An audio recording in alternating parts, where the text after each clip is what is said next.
All right. Well, thank you very much for coming. And as Holly said, my name is John Graham, and I thank you to Holly for not only inviting me here today, but for all her work on the speaker series. And this is Todd Taylor over there. He's responsible for everything that goes wrong today. And as our technical director in Zoom Engine, you always need a scapegoat, somebody to blame, and that's Todd. So he's sitting right there. And I'm gonna actually no, I'm not gonna turn the light on you. So I've been in Green Valley for a little more than 4 years, and I became a full-timer just this year. And so I found that makes a real difference. Instead of going back and forth, I had a place in Flagstaff and sort of, oh, I got one foot out the door all the time. When you're here full time, you start to get involved. And I didn't realize how much that was going to happen. But right away, I got involved in the photography club because I've always done photography. I wouldn't have done it if I'd been a part-timer, but being here and getting involved in it has been a wonderful thing. This is a great club. So what we're going to talk about today is this, and you're looking at a bullet point list, which is the worst thing you can do in a PowerPoint. That's called death by PowerPoint, and this is how you do it. So I promise this is the only slide that you'll see like this, but I just wanted to let you know what we're going to cover today. And first of all, of course, this is about legacy videos. So we'll talk about what they are and why I think you should all be doing legacy videos. Communication objective is a fancy graduate school word for story. So in any public presentation, anything you want to put out there and you don't necessarily know exactly who the audience is, you want to know what your story is. You want to know it well, and you don't want to deviate from it. You want to be clear about that. And of course, you always want to know your target audience. With a legacy video, it's a very different thing from what your usual communications is. You have a very specific target audience. It's always hard to get started with something. It's always intimidating. This is something that's very easy to get started with, and I'll show you why. Working with your subject is important to know how to do that. There are different types of legacy videos, which I didn't know. I started doing legacy videos without knowing what one was. I started calling them legacy videos. Then I went online and, oh, sure enough, there's a thing called legacy videos. But there are lots of different types. We'll spend the most time on tips and tricks for doing good video and audio. We'll spend less time on editing your video and sharing your video. It's pretty simple stuff that once you know the basics, you can kind of figure it out using Google, YouTube videos and things like that. The answers on any of these things, how to do these things, are always on YouTube. And sharing your video, of course, is using YouTube or Facebook, or there are other options as well. But we'll get into all that. And I'm sharing my screen, so I'm just up there in the corner. Several times during the presentation, I will stop for questions and comments, and I'll put this slide up right here. So if we could hold those until we get to a questions and comments slide, I think that'll make it easier, because we can stick with the sharing screen and then go out of it for the questions and comments. So I'm going to start with this fella. I was on a sailing trip last year. I crewed on a tall ship out in the Atlantic, and we decided to go in and go through the Intercoastal Waterway for part of it. And we were in this little town called South Mills, and this fellow walked up to have a look at our ship, and he was just a character. And I just liked him right away. He invited me to his house, which was across the way. And I had never thought, as I say, about legacy video. My career was back in the 70s and 80s. I hadn't been making videos in decades, really, but I just love this guy. And so I just whipped my phone out of my pocket, and I said, could I just, when you tell me, could you just tell me that again? And so here's who he is. His name is Carlton Bell.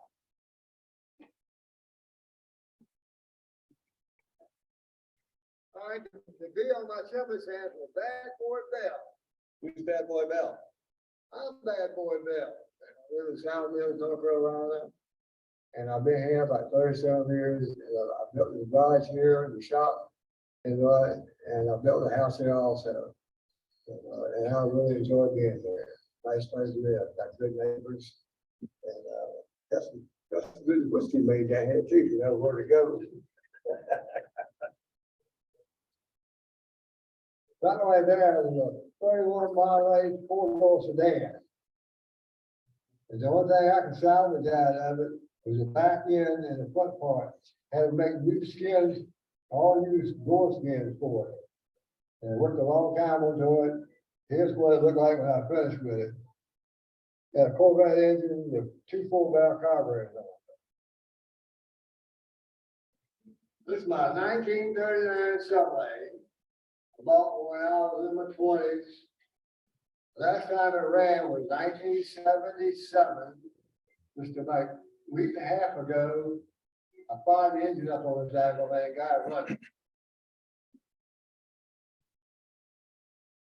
This is a 1936 Chevrolet Standard, FC Standard. I have all the parts for it, all new fenders. The motor in it right now is a 292 Chevrolet truck engine, which is like triple the horsepower if you finish building it. Has no rust but one place in the door. So here we go. We're going to close the door. And all in before you had to slam the doors to get them shut, but on the Buick, didn't have to. That's what I call cave engineering in North Carolina.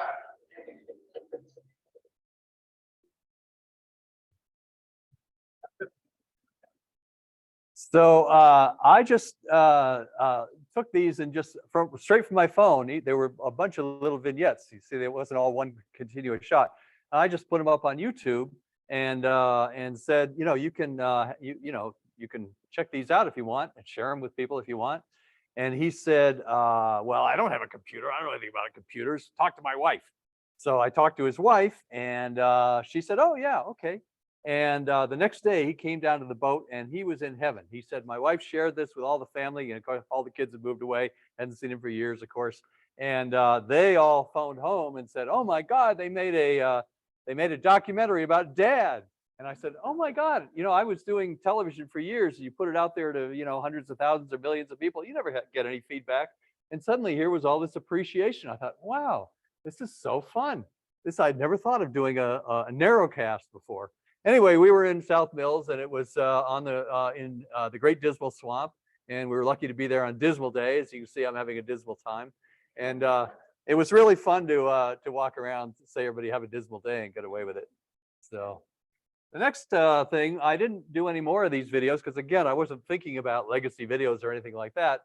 But at the end of the trip, I was out there for about a month. And then at the end of the trip, I was taking a bus to a train to go to New York City to visit, to DC to visit a friend. And I was walking down the street because I had a half an hour before the bus came. And I looked at a storefront and I saw this. I saw all these beautiful old cars in there. And as you know from the first one, I like cars and old cars. And this fellow was in there, and I just asked him if I could come in and take a peek at his cars. He said, sure. And he started telling me his story. And once again, out came the phone, because this guy has a story to tell. So it's about 4 minutes. And but as a whole story, it's incredible. And he told it so well. This is a rags to riches story. I think it's absolutely amazing.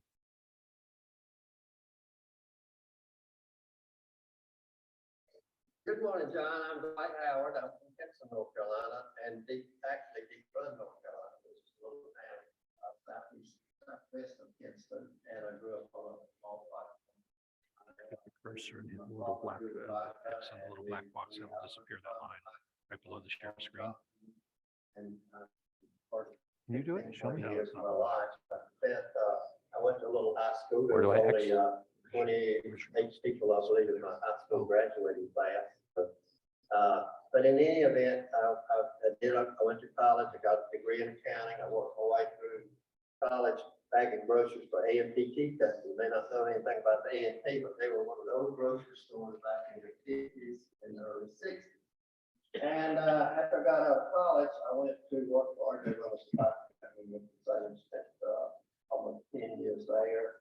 I worked while they were consolidating the food company. I spent 2 years in New York working for the Clay Industries, which was part of RJ Reynolds.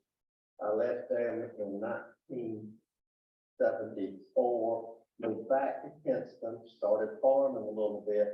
I bought a greenhouse operation, and then I turned it into a manufacturing operation for manufacturing greenhouses, and we invented the tobacco transplant system that is known today to grow tobacco transplants in greenhouses with seedlings, and we marketed it all over the world. Anywhere it grows tobacco now, it's growing tobacco transplants in greenhouses. And then in 1990, 1999, we built 2 plants in Brazil because Brazil grows 4 times as much tobacco as they do in the US. And I went down there as a from the hand byproduct, from the major tobacco companies, and I actually bought one of their facility, and we started manufacturing pot soil to put in our greenhouses. And from there, it just spread worldwide and been in it 45 years, and that end of it, and we had a great ride, made a little money, kept most of it, or tried to, invested in real estate, and we've got a good group of people that work with us at our company. We've got 4 or 5 small companies, and been working at 78 years old, and I like collecting those classic cars, and I've got about 20 of them. I've got about 12 here. And it's a hodgepodge. I like the ones that have not been molested, I call them, the ones that are all original. That 57 Chevy has 1,200 miles on it.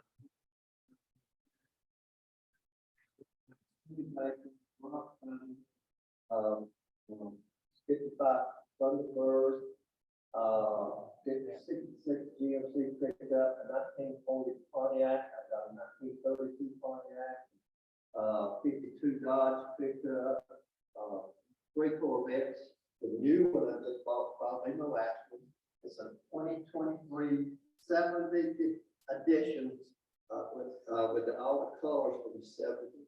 I also have a 50th edition that I bought brand new that's over here. It has 32 miles on it. And I've got one that I bought 97 that I bought a few years ago. But these 2 I bought. But anyway, that's sort of the history. And I've been pretty much all around the world chasing tobacco systems and farmers. So I tell people I'm in the tobacco business, a farmer. So it's been a great ride. I've enjoyed every bit of it. Thank you, John, for coming by and stopping and seeing me this morning. Thank you, Dwight. He, what he didn't say, because he's a modest fellow, was that he's a billionaire.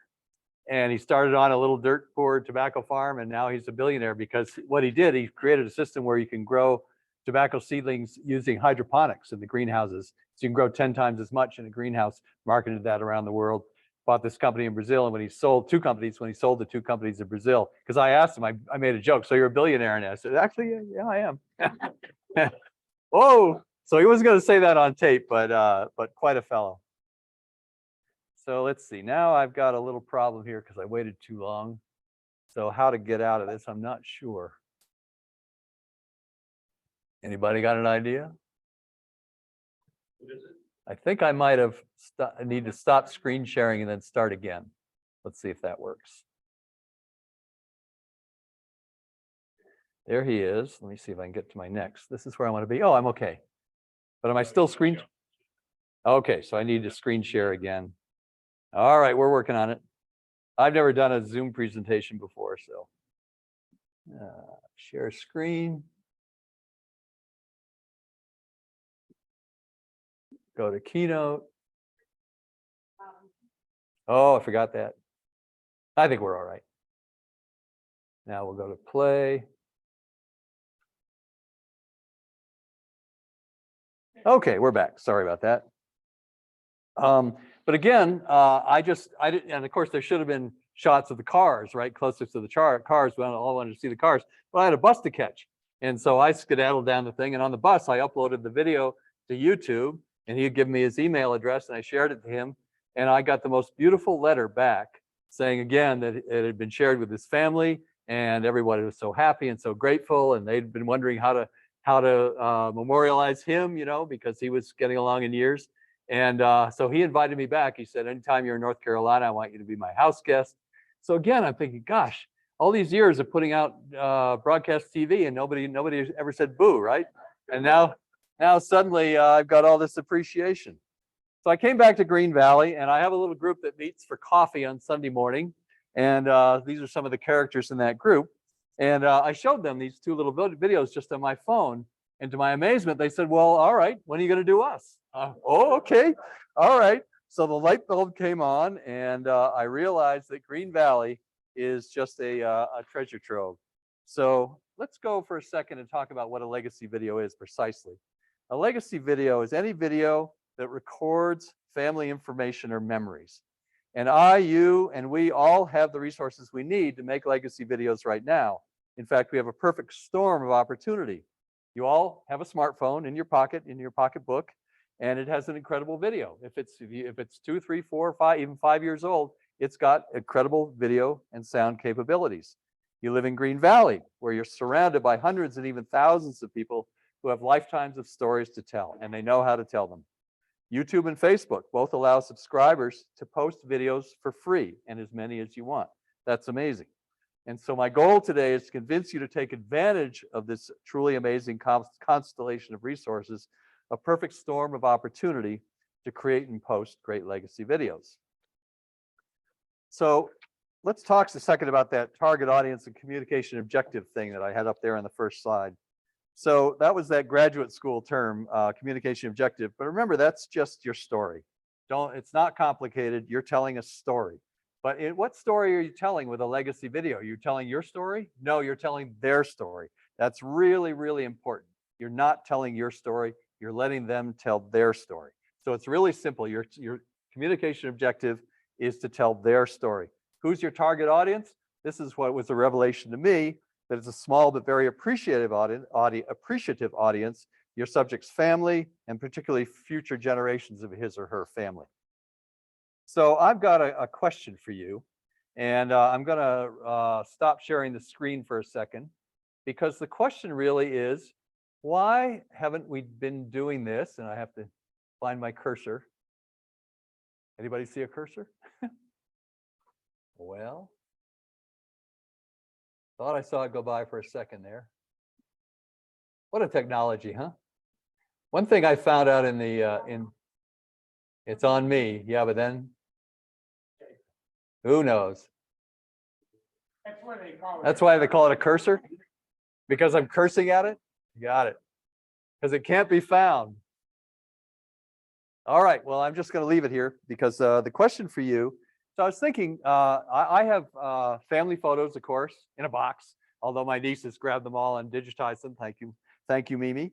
And I have regular 8 movies that my dad took starting in the 40s. They were the equivalent of Chromachrome. They still look great.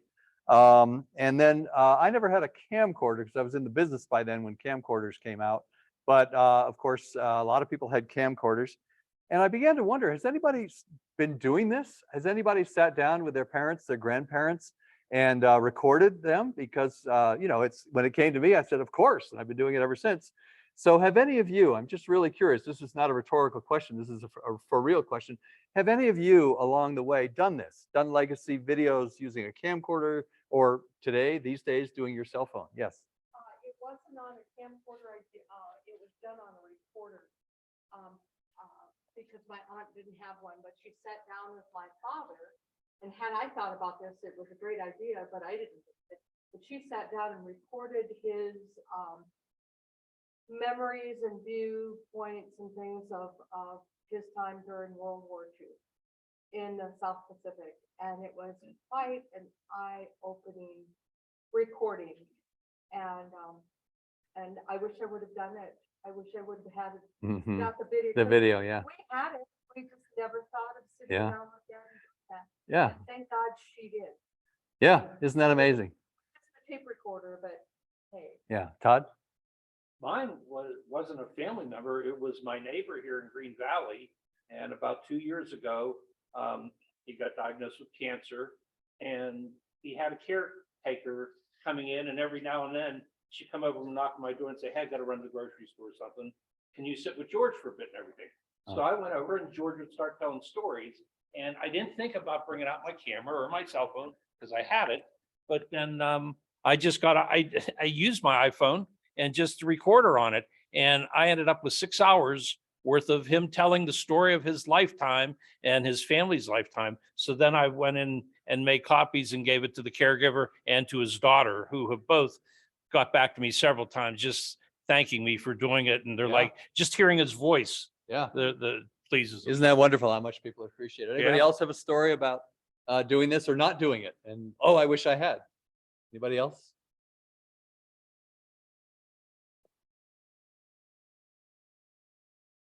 Holly. Some of you in multimedia may have seen this video. It was one I couldn't put on YouTube because it was a camp, a great camp, which is up in the Adirondacks, and the Adirondack Architectural Society was going to visit, but this one was active. The family still owned it, and they happened to be having a family reunion there. And the deal was we could go and photograph the camp, but we could not go inside the camp, or we could go inside, but we couldn't photograph. So the owner was explaining to us the history of the camp. And so I thought, okay, he's outside, I'll record that. And then took some photos outside the camp, and it was how the family lived every summer, how they were getting together. And then we were allowed to go in. So I went in and toured, and all the time there's these kids running around in bathing suits and people cooking, and they were all happy to have us there. And as I was leaving, his daughter came out and said, "Oh, I see your camera," which was just my phone at the time. "Oh, I forgot to take pictures. And we're all leaving Tuesday, and oh my goodness, what am I going to do?" And I said, "Well, if you want to round everybody up, I'll take some pictures for you." She says, "Yeah, please."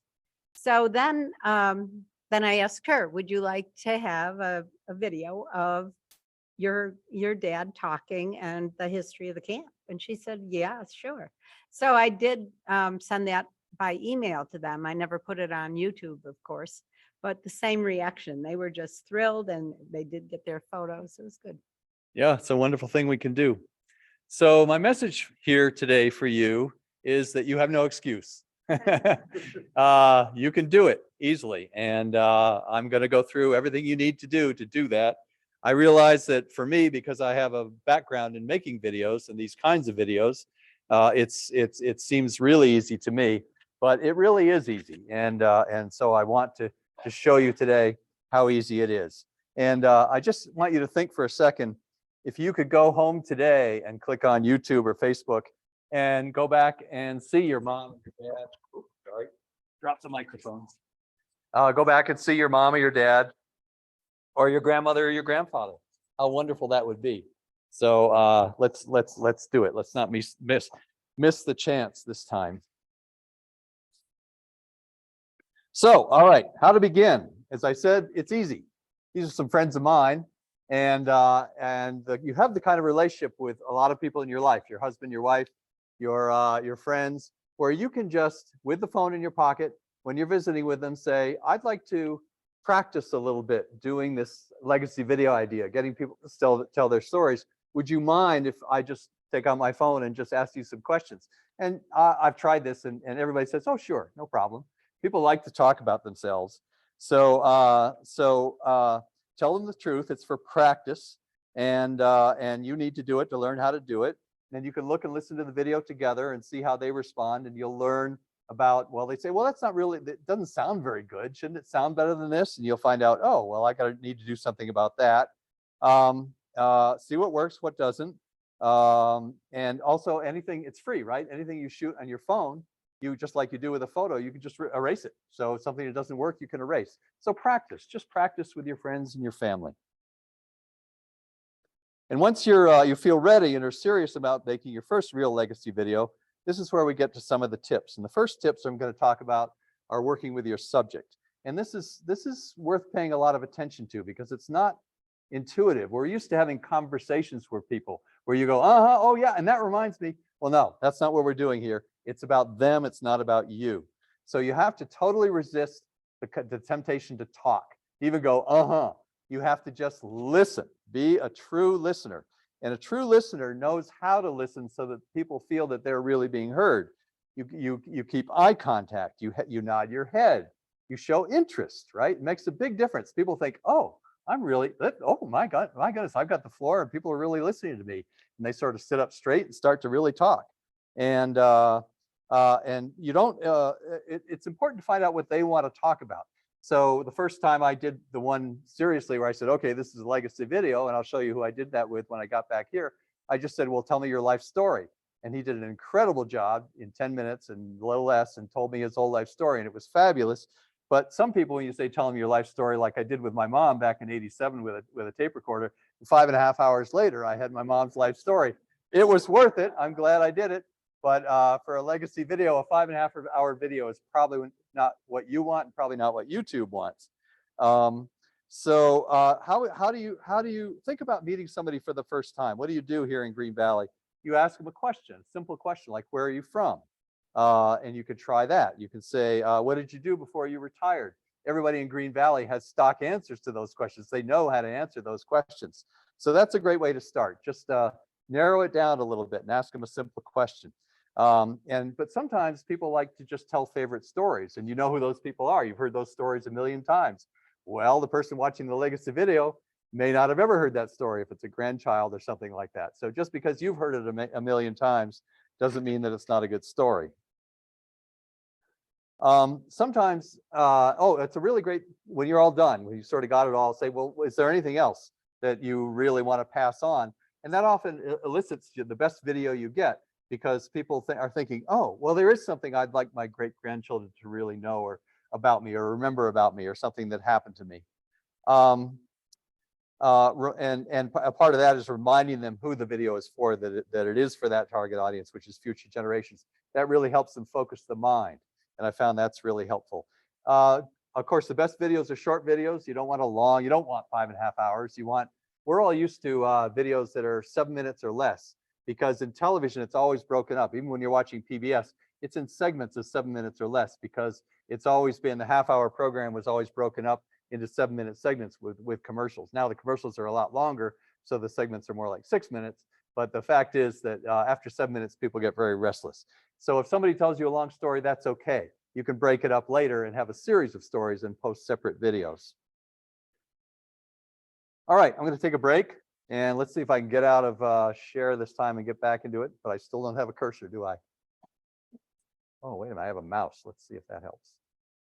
Anybody sees anything, let me know. Isn't that funny?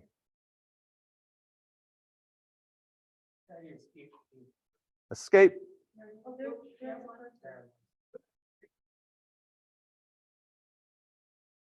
Huh. All right. Okay. What's that? Oh, full screen. Okay. Let's do that. Okay. Questions, comments, even though I didn't show that slide. Anything, any questions? Anybody want to? Yes.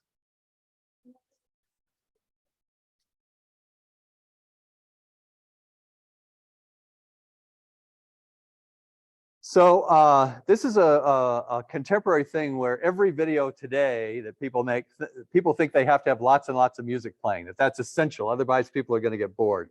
I don't believe in that at all. I'm not saying I don't always like background music. In that case, that music was playing in his garage. That was just, he had his old favorite music from the 50s on, and so that was the background.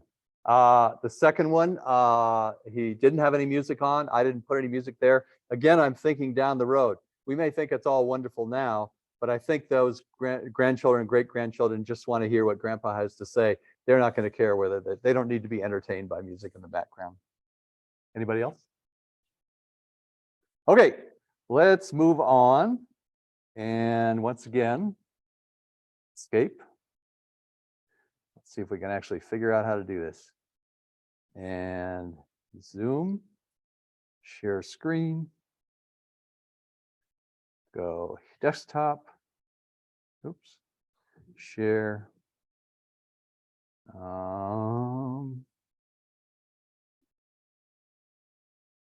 Let's see, full screen, play.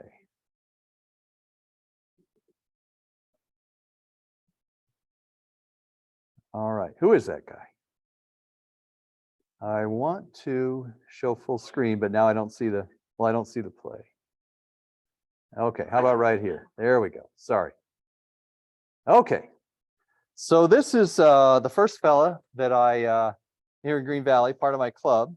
And I'm going to show you just no more full videos. Well, actually one more, but little snippets of the legacy videos that I did with the folks in my coffee group. And this is Burley Packwood. He was the subject of my first intentional legacy videos, where I really said, okay, So I just asked Burley to tell me his life story. I said, go. And he did an incredible job. And the amazing thing was that some of you may know Burley, or that name Burley Packwood, and he's right here. Burley, can you raise your hand? There he is.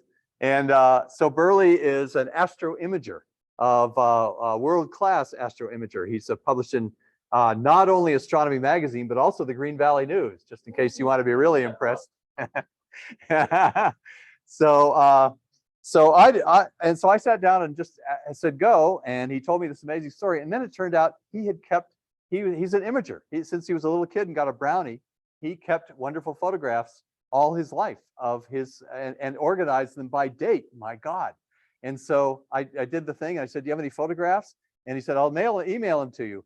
In came 120 photographs by date. I just laid them in right in the B-roll, and that was Burley. And so it turned out, the first video did turn out to be very, very successful. I'm not going to show you the whole thing, although I highly recommend it. You could just type in YouTube, but I'll just show you. And then went to Michigan for 4 years while my dad attended dental school, and then moved to Billings, Montana, where I grew up, and then went grades 1 through 12 in Billings, Montana. It was a great place to grow up. So he had all the pictures, and I'll just move ahead here and just show you Just thinking this morning, a little more of what happens. Been to Asia about a dozen times. Took a 1-month tour of China back in '83, and also just North Africa. I really enjoyed Tunisia and Morocco. I've also been to Europe about a dozen times. Then another time I decided that I would go down and photograph all the major Mayan ruins in Central America, which I did over a number of years. I realized that I hadn't been to South America or Antarctica. So I did that about 5 years ago. That was actually a cruise, but we went pretty much around South America and spent several days in Antarctica and went through Costa Rica, spent time in, I'd actually been to Costa Rica before, but I'll just run ahead a little bit. I had no idea how to do it. Decided it was time I Oh. learned. I'm 77 years old now. And I This thought, is the Renaissance man. He decided he wanted to learn how to play the piano at 77. piano. I'm trying to learn boogie woogie, which is a challenge, but it's a lot of fun, and I'm having a good time.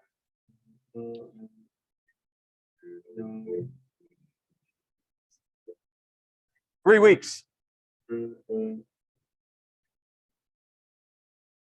So if he could do this after 3 weeks, you could make a legacy video.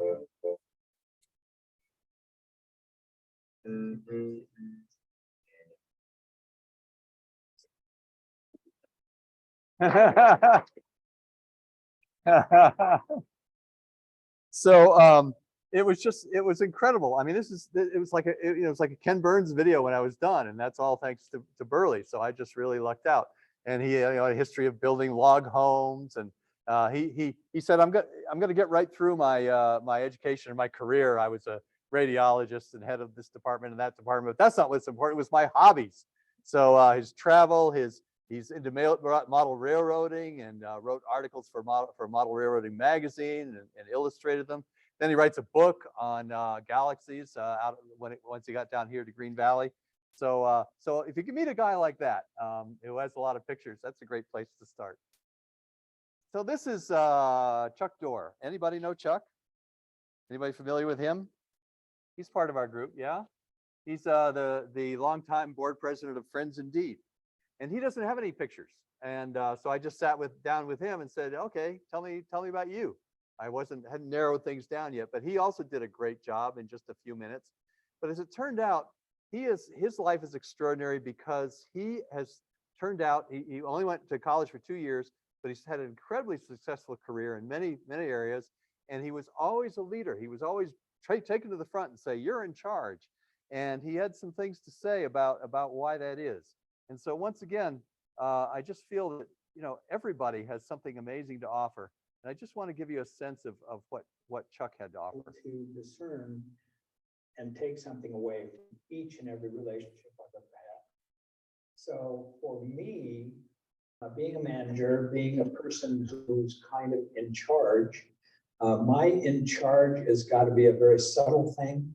I don't want to be the face and the voice of Friends Indeed. I want the organization to stand on its own. I want to just help direct it and make it a better place to be. So my management style, when I had salespeople, and I had 14 salespeople working for me in California, it was all about trying to make them better at what they did. I wanted to teach them, I wanted to give them a style, and I wanted them to learn the best way to do things. And I'd give them a task. I just feel like if you give somebody a task, then you can't browbeat them and make sure they do it the right way. The best way is to turn them loose and say, look, we'll look at this 6 months from now, and if it's not working for you, you tell me what part's not working and we'll tweak it and figure out how to make it better. But it was just really important for me to have people learn and be able to understand how to work through problems themselves. And that's kind of how I've always handled it. I try not to be heavy-handed about the way I work with people. I try to give them suggestions. I try to give them options. I try to let them select the thing that's going to work best for them. Because I've found a long time ago, if somebody puts me in a position where I have to be the guy that drives the train, then there's nobody around you that's doing anything but standing there watching you drive the train. And so that's just not ever been a good formula for me and the relationships and the people that I work with. A lot of people along the way have looked at that and thought, well, he's really not the leader we expected him to be, because they envision the leader to be the lion in the cage, you know. And I want to be the lion tamer and let the lions do their own thing. So that's, yeah, that's Chuck.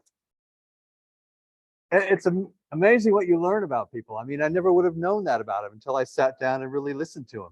And what an amazing fellow he was. And I think, all of us at this stage, we have some wisdom to offer for future generations. Now, this is Larry, Larry Labby. He's also in our group, but he's not a big talker. And but we discovered that Larry is a doer and a maker. See that ship up there behind him?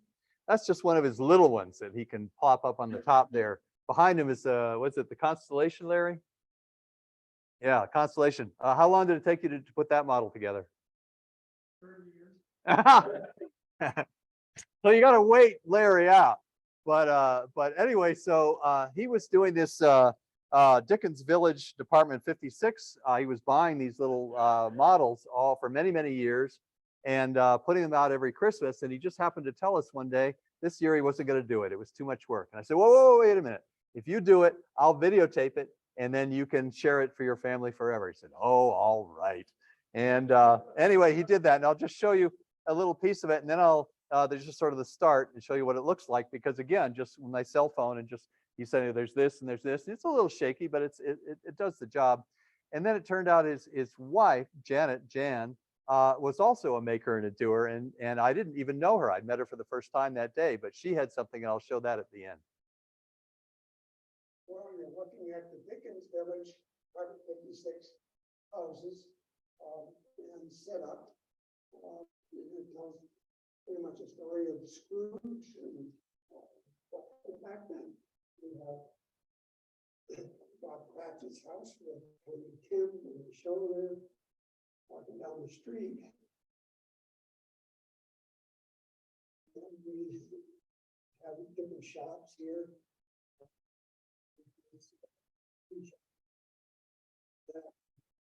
Just another shop. There's Scrooge did his work, Scrooge and Marley's. And this is the village green with vendors selling poultry and hats and flowers. And then we have another shop. So you can imagine the kids who grew up with this and the grandkids who maybe saw it until they were 5 or 10, how great this will be for them. But then the extra bonus in this was he introduces me to Jan and says, oh, she's got something too that you might like to see. This is one of the This kind of cross stitch, it started off, my first cross stitch piece was just the Christmas ornament. And then I saw this in a magazine and I ordered the pattern and pattern was a whole book. So I was not gonna do it, but a friend of mine said, enjoy it one stitch at a time. That's where it started. And the stitches are made one thread over and one thread down. You have to count across the strip, the fabric, one stitch over and one stitch down. One stitch over and one stitch down. How long did it take you? 2 years and 10 days. It's down, I was just doing it one stitch at a time.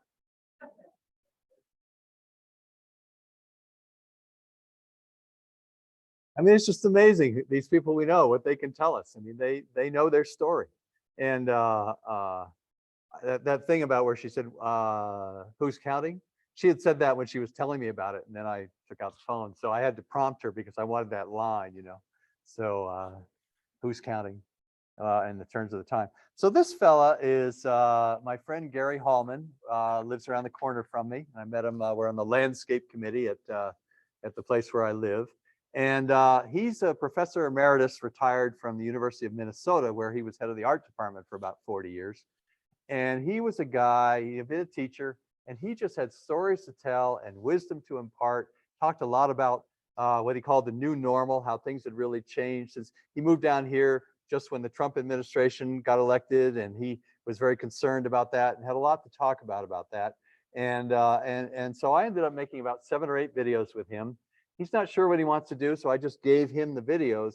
He may put them up on his YouTube page or his Facebook page or something. So sometimes you can just hand it off to people, let them think about it. I'm not going to go through and do this, but I just wanted to introduce you to Gary. But and because it's a different kind of approach, it turns out he was someone who just wanted to tell you stories. He didn't want to tell you life stories, but stories from his life. This is my friend Dave Stangraber, who had been influenced by a woman in his life, in his early life, who was an amazing woman named Florence Retzer.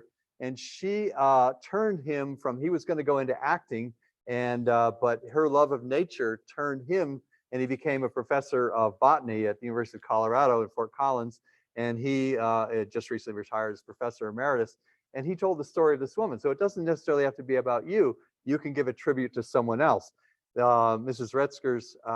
Retzer's land is now a state park in Wisconsin, a big state park, and they're having their 50th anniversary next year. So he sent them this video, and they can use it as part of their anniversary. So there are lots of ways to go. And now this, the other person in our group is Gary Jacks. And Gary, I keep pestering him and saying, come on, I want to do a video. He's, I don't want to do a video. And but finally, he sent me one that he'd made. And when I saw it, I realized that everything you need to know about Gary is in this video. So he can just post it. This is the only one that I'm going to show any more of, and it's very, very short. But if this doesn't tell you about Gary or his grandchildren about Gary, nothing else will.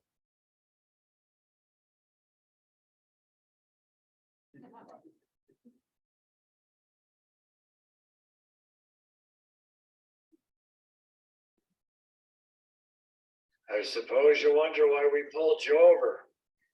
It was for speeding.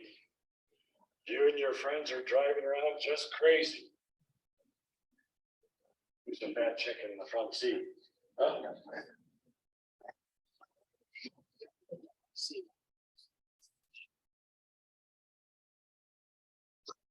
So you took offense to the fat one, huh?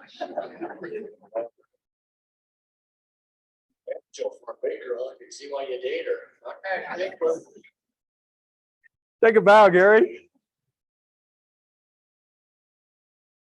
Okay. Oh, Lord. You let me do that. I had to talk him into it a little bit.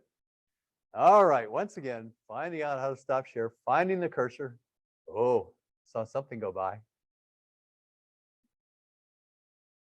Crazy. All right. We're just going to leave it up. Questions, comments? I'll run around with the microphone, and then we'll get to our last section. So I know we've been going a while. Anybody? Question? Yeah. Yeah. phone. Oh, well, we'll get, mhm. No, you are using a phone making a legacy video. Do you have hints for how we should hold it? Yes, that's the next section I'm getting to. Oh, okay, but I Anything- meant not like landscape. I'm talking about Yes, in respect to the person. I do. Okay. I have things to Thank say about that. Okay. Now I have a question on how you get the sound so that you're getting the correct sound and they're not too far away and you can't. hear Okay, them. you guys are getting into the technical questions, which I'm getting to now. So that's good. The purpose of that last one was just to say, really let people tell their story. In other words, don't be the one saying, okay, I want you to tell me your life story. See what people want to talk about. You know, it may not even be about them. Yeah, Gary.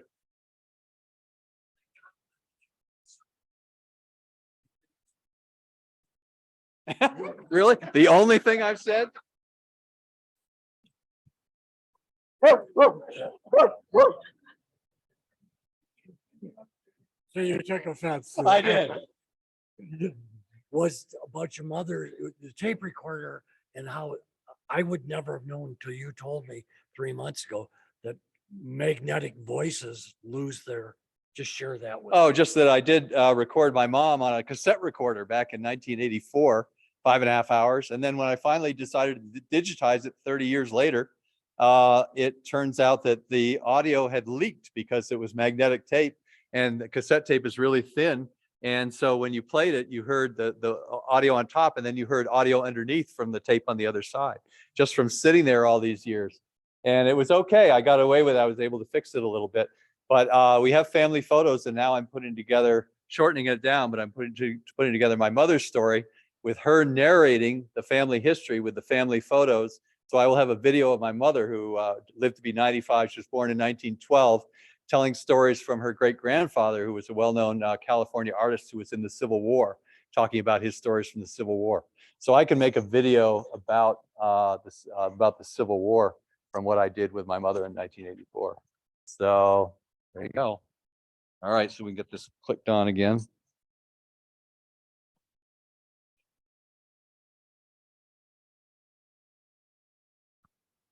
Okay, I am going to wait, unless they're all saying, we can't see anything, I hope not. But I'm going to wait to the end if that's all right, because I'm going a little long and I want to get to the good stuff. Okay, number one, Holly, how to record video. I pulled this off the web. It was great. How to record video on a cell phone camera. Turn your phone sideways. You're done. Okay. When I see people shooting video in vertical, no, video is horizontal. Turn your phone sideways. We're just used to holding our cameras vertically, right? We hold them upright. Now we have phones, we're used to holding them upright. So we have this habit of shooting vertically.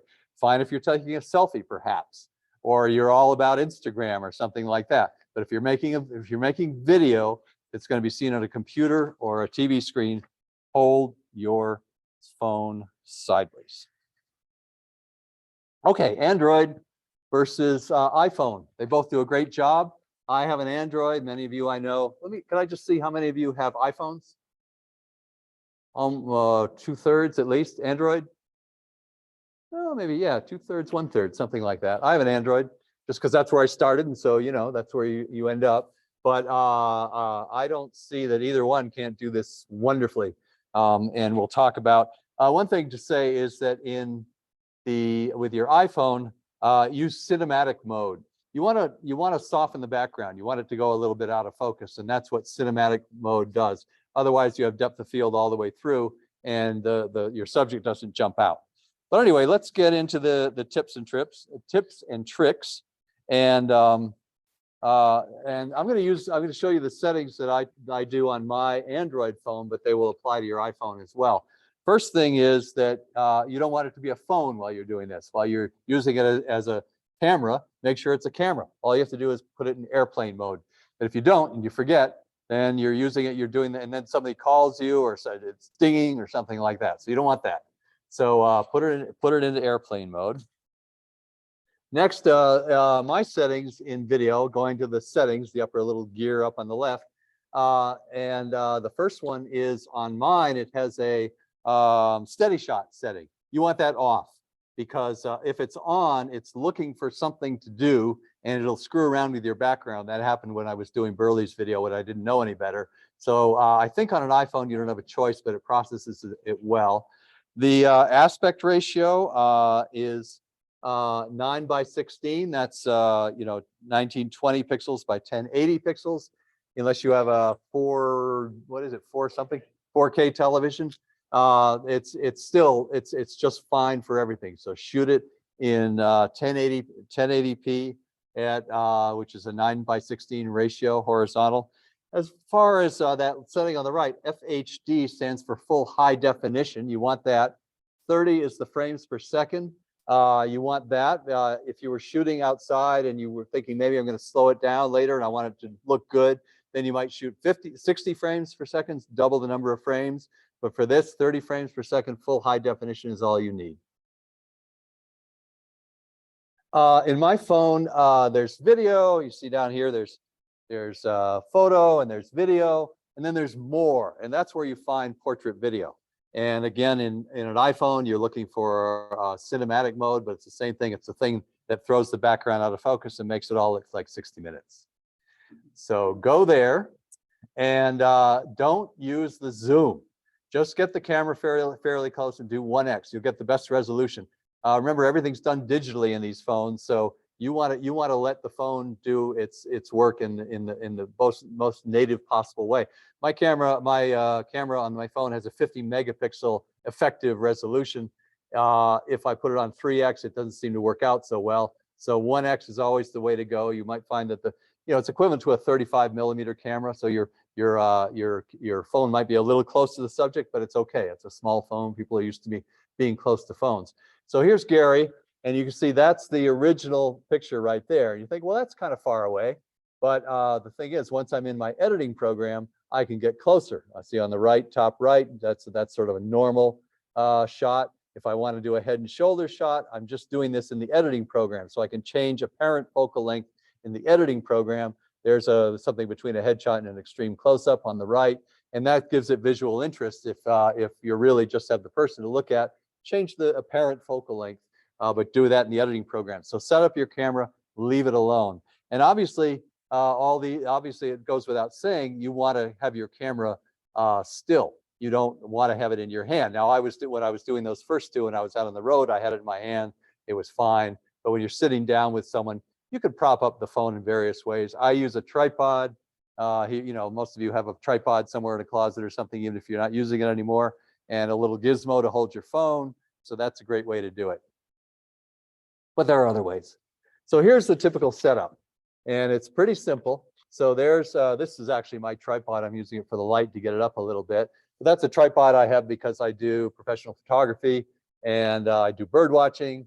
And so I have that kind of tripod, but I got the little gizmo, so it'll hold my phone. That's great. This little light that's on me right here, 22 bucks on Amazon. Now you always want your subject to have the best light on your subject. Now he's got a very, very bright room there. He was a art professor and has a beautiful, beautiful home, and it's full of light, and he had skylights in there. I wasn't going to try to block the light out, so I just got that light close to him. It has color temperature control and amplitude, and so I was able to get the right light just by the eye. You don't have to fuss around it. You don't have to do any measurements. You don't want to upset people, with all the, I got to do this and I got to do that, you're not zooming. And so just set it up. Now this I have on my right here a lavalier microphone. That cost me 40 bucks, and that was the best investment of all, because audio is even more important than video. Getting the audio right is really, really important. I know somebody taking a picture of this. You go on Amazon and there are just tons and tons of these things for iPhone. The one I got is Bluetooth.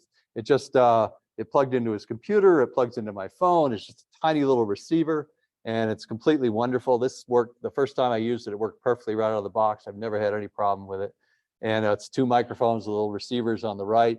Obviously, play around a little bit, see how your phone does with audio just from the audio in the phone. But I think quickly you'll see, oh my God, that doesn't really sound good. Like when people do Zoom calls and they sound far away and they don't sound right. And then somebody sounds right, you'll see that they have a little microphone. So that was 40 bucks, and that was like the best 40 bucks I've spent in the last year. All right, questions, comments? Have you That has a little windscreen on it, so built in, that's the little foam top on here. And I've used it outside in windy conditions. It works just fine. I haven't even tried taking it off. I just leave it on. Anybody else? John, I'd ask. If Joe. you were doing any one of the people you did, I don't remember, you might have left the environment, their home, for example, but would you consider somebody maybe is very active and something else, would you consider Oh yeah, a second or third environment? that's what I kept. So Gary is fun to hang around with. We go to car shows together, and he engages people wonderfully, and it's always very, very funny. It's wonderful, and I keep saying, next time you go to a car show, I want to shoot the video. So he doesn't invite me to car shows anymore because he doesn't want to time. So anyway, yes, the answer is absolutely. You can do it any way you like, and I'm looking forward to the first one where I just actually went on a field trip with the Save the Scenic Santa Rita's group, and a guy was giving a presentation. 87-year-old geologist, did a wonderful job. And again, I just whipped out my phone. I didn't have this microphone with it, so it was a little hard with the audio. But he told this amazing story about the Santa Ritas, the geology and the politics that are going on right now. I gave that to the Scenic Santa Rita's thing, and within a minute, it was up on YouTube and on their website. So yeah, it's amazing that you have this thing in your pocket. Yeah, so yes, absolutely. So let's talk a little bit about editing, and then we'll finish up. And I really mean a little bit, because this is the kind of thing where any of you who have done video editing, you probably already have a favorite program. And I use iMovie because I'm a Mac guy, and I also, thanks to Kevin May, he got me to spend $300 on Final Cut Pro, but I still just use iMovie because Final Cut Pro is incredibly difficult. I was never an editor in my career. I always had editors back in the office, in the studio, and so I would just shoot the video and send it back. So I never became an editor. But now that I'm starting to again, I'm doing these simple edits, and they're very, very simple. I use iMovie. Todd uses DaVinci, and there's a free version of it. He says it's great. A lot of people, he's talked a lot of people into it, and they say, yep, it's really terrific. Again, like as in iMovie to Final Cut Pro, you can go to a more advanced version, right? Have you done that? The paid version? You haven't felt the need to do that. Apparently, it's a very powerful program. Gene recommended Clipchamp. He was telling me about it before we started, and that's for a Microsoft product for Windows 11 and available for free in the Microsoft Store. You want to just say anything about that? Yes, it's kind of like Windows' version of iMovie, and it has some really nice production stuff in it.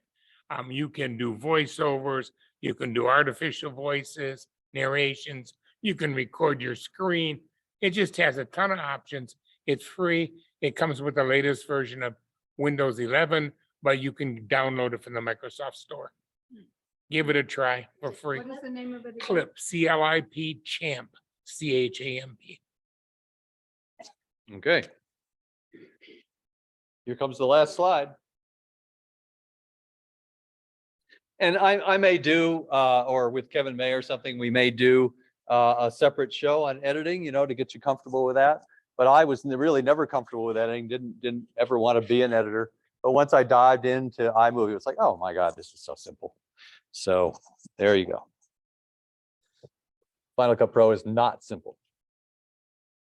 All right, the last thing is, how does it become a legacy? Where do you put it? And I've been putting things up on YouTube. I don't know if any of you have done that, but the moment, if you have a Google account, probably almost everybody has a Google account, you just go to YouTube, and up in the right-hand corner, there's a little picture of you, or from 20 years ago, and create, and it says upload video, and up it goes to YouTube, and suddenly you have a YouTube channel. You didn't know you had a YouTube channel, but you do. You have a YouTube channel.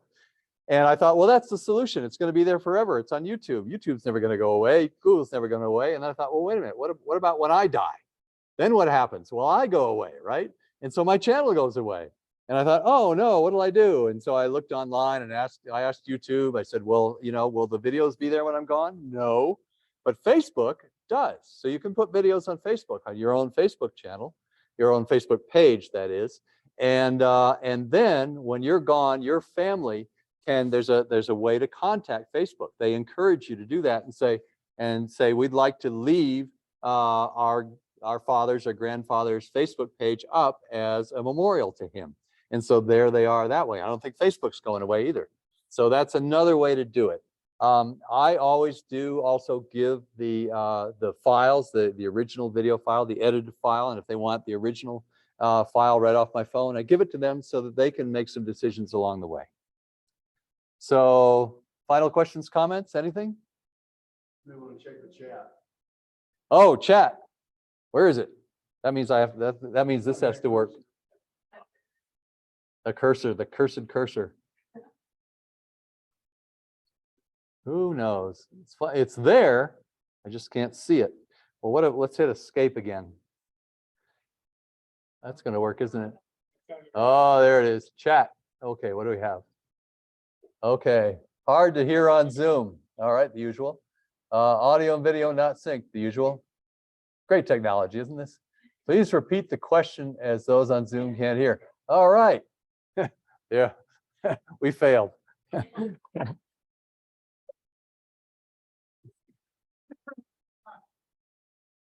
All right, let me just get back here, and the final slide, which you can't see, but it says, thank you. Thank you very much.